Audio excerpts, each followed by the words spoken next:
Good morning, good afternoon, at syempre po magandang gabi po, magandang araw po sa lahat ng mga bisita at tumatangkilik nakikinig po dito po sa Papong TV mga kapatid. Kung bago po kayo sa ating channel, wag niyo pong kalimutang mag-subscribe. Syempre po pakihit niyo na rin po yung notification bell, pakihit niyo na rin po yung share button, like at yung notification po kasi po dahil araw-araw po kami nag-upload dito po sa ating channel. Mga kapatid, bago po tayo umusad, lagyan po muna natin ng patalastas. Ayun no?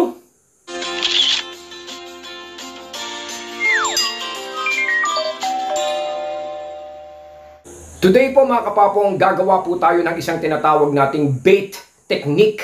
Paano ba natin talaga mahahatak? Paano po pa talaga natin, alam nyo, makukuha po yung atensyon ng isang babae o mapalalaki? Kung halimbawa ito po ay sadyang lumalayo at malayo po talaga sa atin. Paano mo siya hahabulin at susuyuin the right way, the best way, the proper way? Kumbaga dahil syempre, lagi naman po sinasabi sa atin, di ba, huwag kayong hahabol. Alam naman po natin yan, yan po yung pinaka number one rule. Pero paano nga yun? Halimbawa po, nararanasan nyo po yung mga sitwasyon kung saan you thought na everything is really going well na po sa inyong dalawa. Na beforehand, ini-imagine mo yung mga flow at magiging takbo ng pakikipagkaibigan mo o relasyon mo if ever po sa kanya. Pero unexpectedly, hindi mo inaasahan na during the process, siya po ay sadyang iiwas at siya po ay sadyang lalayo po sa inyo. Masakit. Nung una, okay at maayos naman kasi bakit biglang lumayo? Upshot, naipit ka tuloy sa mga katanungan. And between two crucial choices, kung hahabulin mo ba siya or pababayaan mo na lang at ikaw ay mag-move on sa next chapter po ng buhay mo. Well, of course, you will check the internet. Sigurado po naman yan eh. Bibisita po tayo sa mga channel like Papong TV, magbabasa po tayo sa Google, hingi po tayo ng proper advice. Relationship help, alam niyo po yun, pero halos ang sinasabi is don't ever chase, don't do anything, stay calm, ignore him or her. Kahit saan po tayo tumingin, yun po halos ang nakikita at nilalaman ng mga mensahe. Still, ineffective advice. Pero paano kung wala kang ma-recall na pundasyon? Alam niyo na pagkakakilala niyo na medyo in a distance ka na matagal, walang namuong friendship sa inyo, bago mo pa lang siya kakilala. Alam niyo, wala kang pwedeng kapitan na if ever na kayo po ay lalayo, didistansya, siguradong siya po ay lalayo po sa inyo. Alam niyo po sinasabi ko, he or she, halimbawa po, ini-enjoy niya yung pagpo-provide mo ng space. So, ibig sabihin po nun, hindi epekto sa inyo po yun, di ba? So, paano po yun? Ano po? Saan po tayo dadamputin? Meaning, wala kang natitirang option kundi humabol sa kanya, kundi suyuin po siya, kung hindi lumapit. But before we proceed, dapat alam po natin yung differences between chasing, pursuing, at yung tinatawag nga po natin na sobra, na over-pursuing. Dapat po alam natin yan. Ngayon mga kapatid, if you are left with only one single option, paano ka hahabol? Halimbawa, yun na nga lang po yung natitira, no? Okay, no choice na po ako eh.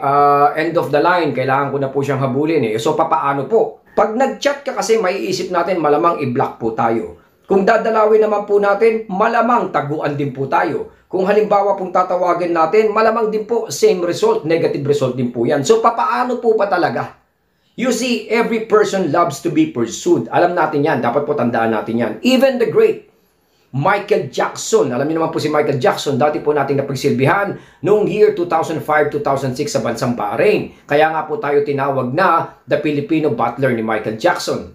Nagtatago yan. Pero he loves the idea of fans asking or seeking for him. Alam niyo po yan. The only problem is hinahabol natin yung tao sa maling paraan. Pero yung pag-pursue, alam niyo po yan, ini-enjoy nila yan eh. Na-excite sila dyan, na-inspire sila dyan. Basically, natutuwa po sila dyan.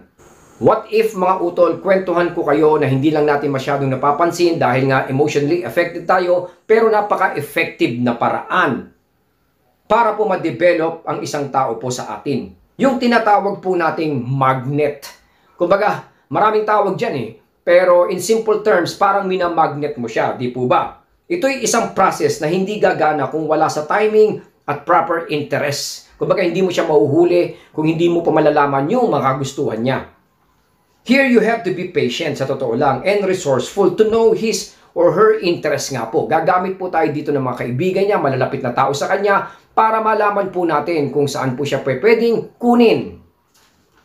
After that, establish a connection like with common friends, family members. Bakit? para po makuha natin at bigyan po tayo ng mga feeds kung ano po yung mga nangyayari sa kanya, kasalukuyan, kung ano po yung mga kagustuhan niya, mga pangangailangan niya, at yung nga sinasabi ko, something na interested po siya. Ito na po yung tinatawag nating stage 1 ng prosesong to. Napakasimple nitong sundan mga kapatid. Ginagawa na rin po natin to. Nakakalimutan lang po natin along the way dahil nga po nagpapanik tayo, anxiety, emotionally tayo po ay naapektuhan.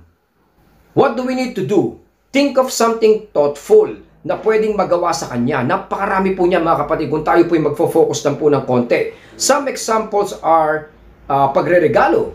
Alam niyo po yan. Siyempre, it will depend kung gaano niya kagusto yung bibigay mo and the right time na kailangan niya talaga or eager siyang matanggap yung mga bagay na yon. Kasi halimbawa, magre-regalo kayo ng something about online games, hindi naman po pala siya interested doon. Oo, gusto mo yon pero ayaw niya. So, conflict po yun mga kapatid. Kadalasan kasi when we send something, nagdedepende po tayo sa gusto natin. Yun nga sinabi ko kanina.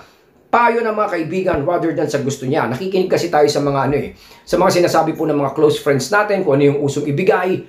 Let's say t-shirt, fantasy, kung ano-ano mga bagay, no? Hindi naman po pala niya gusto. Alam niyo po mga utol, magkakaroon po yan ng big difference. Yung sinasabi ko nga po na magbibigay po tayo ng gusto niya or hindi niya gusto. Napakalaking bagay po nun. Ako nga po, sasabihin ko sa inyo, with my significant others, pagkatapos ko po mag-caring messages, which actually nag-succeed ako, binigyan ko po siya ng birthday niya na something na gusto niya. Pero ni-research ko yon. Small white bag. O, bag po, puti. O, yun ang hinanap ko talaga at yun ang ibinigay ko sa kanya.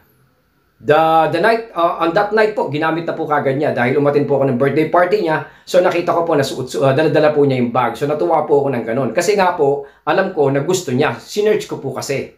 Another scenario I know, alam niyo po, may alam po ako, isang babae po, no? Back in the Middle East din. Nagkasakit po yung babae, pero yung guy na kakilala ko, nagpadala po siya ng parang Winnie the Pooh. Alam niyo po yung toy na yun, with a simple get well soon. Alam niyo, napakaliit na bagay, napakasimpleng bagay, pero ang laki na naging effect. Nagbago po yung takbo ng sirkulasyon at nagkatuluyan po sila. Isa pa, halimbawa po, no? Something thoughtful. Alam nyo, pagka merienda, siguro dun sa trabaho nila, like for example, nag-work po sila sa bangko, alam nyo po yung pagkahapon, medyo nagsisession sila, nagkakainan po sila, no? Something thoughtful to be remembered. Alam nyo, positively, siguro padala nyo ng bilao ng palabok, di ba? Yung parang konting merienda, padala nyo doon. Hindi naman po necessarily na kailangan yung sumulpot doon. Something lang po na parang mararamdaman po nila yung gratitude nyo. You know why I call this magnet? Not because ito ang magpapa-in-love or magpapa-attract sa'yo. Malaking hell no. Hindi po kapatid. Hindi po siya dito may in love. It's only a way to propel your interest o attention niya na pwedeng mangyari po sa kanya para po sa'yo. Because normally, magpapasalamat yan. Ito po sigurado po. After isang bagay na nagawa niyong thoughtful, sigurado naman po tayo na yan po ay ko-contact, magre-reach out just to say thank you. Very, very rare na hindi niya gagawin to. It's natural kasi po to ng isang tao. Well, if ever na hindi niya gawin, halimbawa lang po, example na hindi po niya gawin, look at it positively. Meaning, medyo catastrophic itong person na to. Dahil in the long run, alam niyo po, baka di rin po niya ma-appreciate kung ano po yung mga gagawin niyo. Alam niyo po, it has a high percentage na hindi siya more on appreciating things and effort and people. Kaya, ganun din, at least malalaman din po natin kung ano yung magiging move niya, di ba? Kesa naman po habol tayo ng habol sa kanya, umaasa tayo sa kanya, yung pala medyo toxic tong taon to. So this case, malalaman po natin kung ano po yung tunay niyang ugali. Now po mga kapatid, very crucial, kung paano po natin i-display yung ating po tinatawag na reception, kung paano po natin siya tatanggapin, on how you will respond. Stage 1 is all about propelling po kasi. Yung para pong pag-trigger ng kanyang interest. And our next stage po is called stage 2, which is the hitch. Hitch, mga kapatid, syempre, the most common in a form of a chat or call. Ganun naman po lagi yan eh. Pag siya po ay tatawag sa inyo, sigurado po ako, text po yan or chat po yan. Tama po? For sure, yun ang gagamitin niya. It's very vital na you don't ever display any form of enthusiasm. Wala kang bahid ng pagka-excited. Dapat po hindi po niya makita yan sa inyong galaw, sa inyong salita, sa inyong mga mata. Hindi sabik at hindi atat sa pag-reach out niya. Don't answer at don't respond kaagad. Allow him or her to wonder. Hayaan niyo po siyang mag-isip mga utol.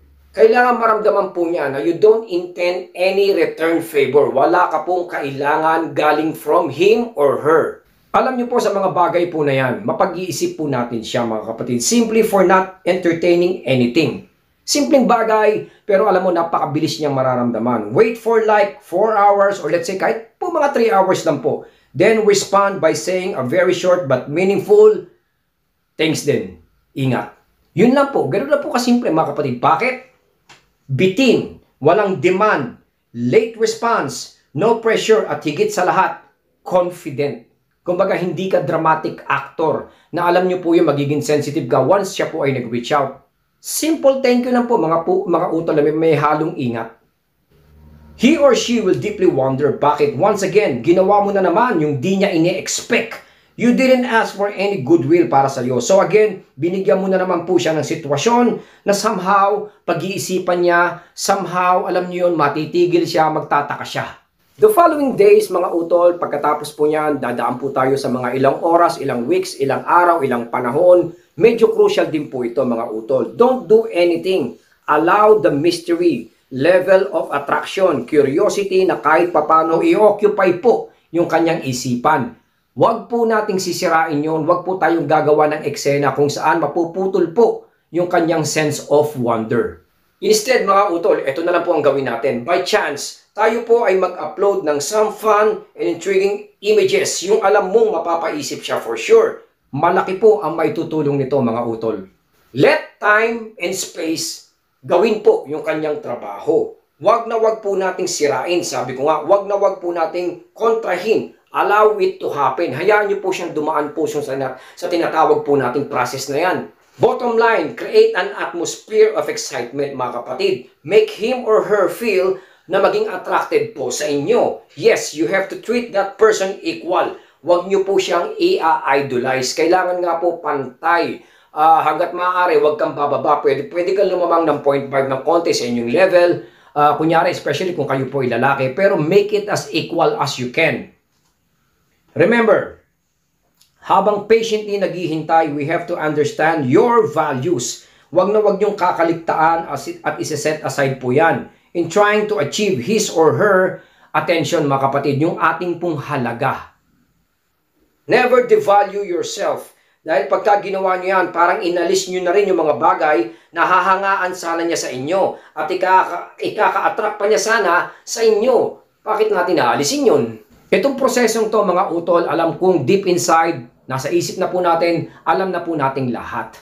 Pero nakakalimutan lang natin gawin, sabi ko nga, dahil emotionally tayo po ay naapektuhan along our way. Gagana ito if you displace your values and standard. Kung lalagyan po natin ng mga boundaries, I'm sure gagana po itong prosesong to. Continue to work on how happy at motivated kayo sa iba pang aspects ng buhay nyo. Immerse in your hobbies. Gumawa kayo ng mga bagay-bagay na pagkakabalahan nyo. Alam niyo po yun, mostly, hobbies nga po at mga kaibigan. Ito po ang tamang mindset sa individual na gagamit po ng prosesong tinatawag po nating magnet. Never waste such mental and physical effort on a person na di interested sa iyo. Automatic naman po yan eh. Dapat po hindi na po tayo nag-waste ng time. Kung halimbawa nakikita na po natin na hindi siya, alam niyo, hindi siya interested sa atin, mapapagod lang po tayo, mga kapatid. Your time are so precious na dapat i-value niya rin po.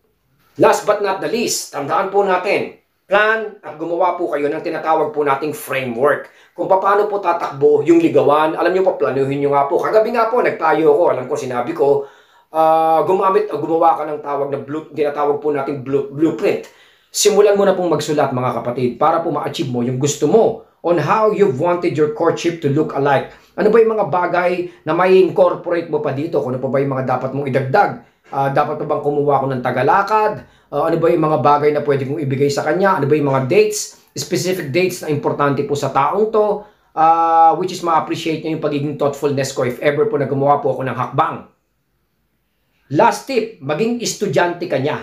Hindi yung sunod-sunuran, don't comply, mga kapatid, pero a student who will learn kung ano yung mga kinukonsider niya sa buhay. At importante nga po sa kanya. Tandaan po natin, mga kapatid, na he or she will always love it. Kung kayo po ay magpo-post lagi ng challenge para sa kanya. Dahil nga po, hindi natin kailangan pamadaliin or let's say, maging easy-easy po sa kanya. Kailangan medyo mahirapan po siya, kailangan may pagdaanan po siya para po sa atin. Kasi nga po, turn off po kung halimbawang padadaliin po natin sa kanya ang mga bagay-bagay. Hanggang dito na lang po si Papong TV mga kapatid. Siyempre po maraming salamat po sa inyo mga nanood po at nakinig po ngayon sa ating simple vlogs lang naman, reminder, para po maihanda natin yung ating emosyon kung nafe-feel po natin na wala na po tayong option at gusto po nating at least kahit papano humabol.